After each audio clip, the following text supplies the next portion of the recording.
राधे राधे जी। रुक जी चैनल में आपका स्वागत है। मैं हूँ एस्ट्रो अंजलि। आज मैं ये नवरात्रा पर ये मेरी दूसरी वीडियो है जो आपको जाननी बेहद ज़रूरी है। क्यों? क्योंकि इसमें मैंने 9 दिन का 9 उपाय बताया है और ये अगर आप करते हैं और करना भी चाहिए, क्योंकि बहुत खास होता है ये हमारे लिए। हम लोग पूरे साल इस नवरात्रा का इंतज़ार करते हैं कि अपने 9 देवी का हम पूजा कर सकें, उनका आशीर्वाद प्राप्त कर सकें, क्योंकि 9 देवी का भ्रमण पूरे 9 दिन अपने पूरे धरती पर उनका होता है। इसलिए हमें ये कुछ चीज़ें हैं जो कि जाननी बेहद खास है और मैंने इसका आपके पास मैंने सोचा कि आपको बता दूं, क्योंकि 9 दिन का 9 उपाय ये जरूर अचूक उपाय है और ये करना है आपको।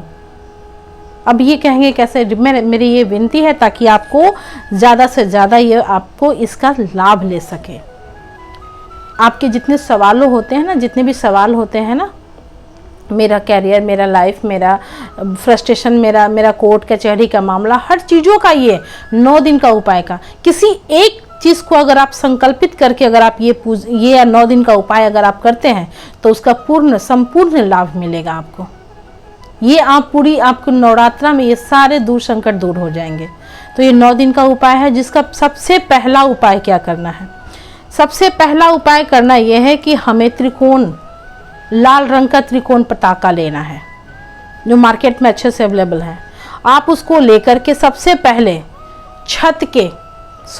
जब आप खरीद के लेकर के आएंगे, उसे 9 दिन माता के चरणों में पूजा के समय आप उन्हें अर्पित करके रखेंगे 9 दिन। ठीक है? ये त्रिकोण रंग का लाल रंग का पताका और ये जो होते हैं ना, उसको आप जब कर लेंगे तो आप उसको 9वां दिन जो पूजा हो जाएगा, तो 10वें दिन जो होती है, तो वो दशहरे के दिन आपको करना क्या है कि उस लाल पताके को अपने छत पे लगाना है। ठीक है? आप उसे, क्योंकि जब अगले नवरात्रि तक चलाना है, आपको उसको रखना है, ताकि जब माता का भ्रमण पर निकले तो अगली नवरात्रि तक देखे कि ये हमारा माता का ये जो झंडा है ये लगा हुआ है। तो ये इस बार जरूर कर लें आप। पहला है 9 दिन का पहला ये उपाय है, करना है। दूसरा, आप किसी भी संकल्प को आप लेकर के अगर कर रहे हैं, किसी का कोर्ट कचहरी का मामला है, किसी की कन्याओं का शादी का मामला है, किसी का घर गृहस्थी का मामला है, किसी का नौकरी का मामला है, किसी टाइप का भी आपके पास मामला है, तो आप अगर उसके संकल्प ले रहे हैं तो उसके लिए आपको 9 धागे, मतलब आप एक लाल मोली का धागा लेके आइए, उसमें 9 गांठें डालिए जी। 9 गांठें आप बारी बारी से एक ही धागा में आप उसको पिरोइए। जैसे आप मोती पिरोते हैं तो मोती की जगह पे आपको गांठें डालनी है और गांठें उसको भी आप माता के चरणों में अर्पित करके 9वां दिन 10वां दिन आप उसको बांधना है अपने हाथ में। ठीक है? अब तीसरा जो है दीपक।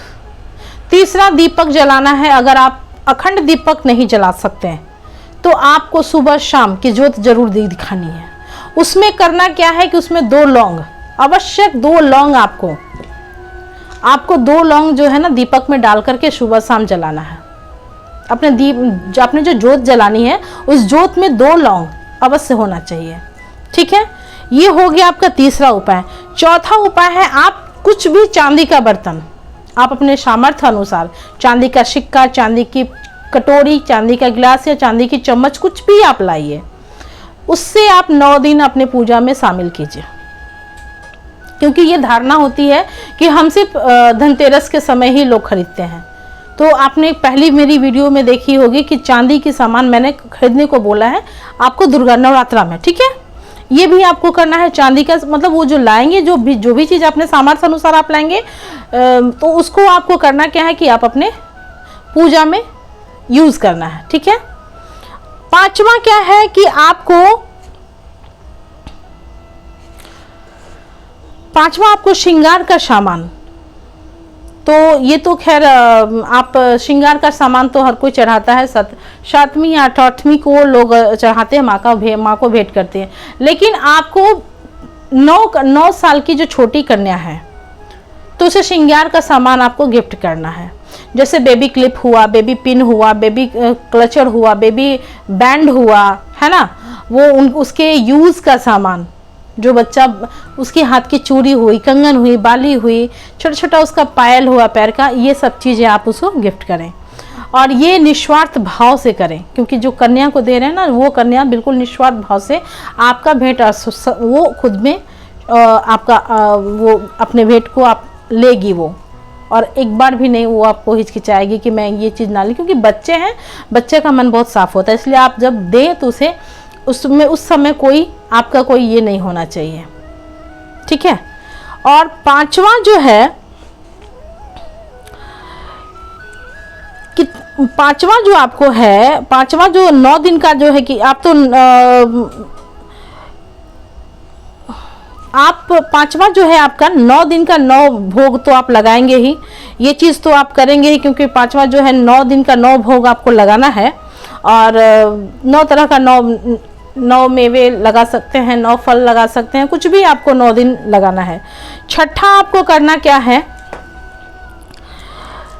कि बच्चों को, मतलब आप श्रृंगार का सामान अगर दे रहे हैं तो बच्चों को ऐसा कुछ दीजिए जो कि आप यूज़ कर पाए वो बच्चा, ठीक है ना। बुक्स दीजिए उसे, कॉपी दीजिए, पैरों में चप्पल नहीं है किसी को, कुछ कपड़े दीजिए।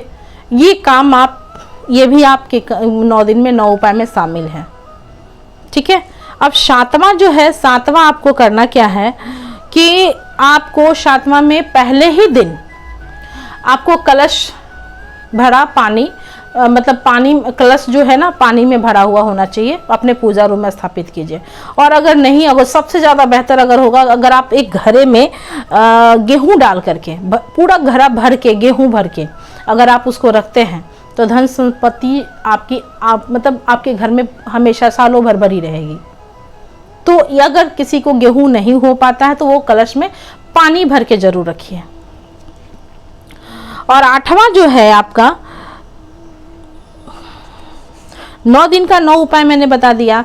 8वां जो है आपको कन्या को, जो जिस दिन आप कन्या को भोग लगाएंगे, जिस दिन आप कन्या को भोग लगाएंगे उस दिन आप उनको खाना पीना तो देंगे ही देंगे, अच्छे अच्छे खाना पीना खिलाइए, और उनके आदर सत्कार से उनको पूजा पाठ पे अच्छे से, उनके आदर सत्कार सद्भावना से आप उनके पैर धो लाइए, खाना खिलाइए 9वीं के दिन।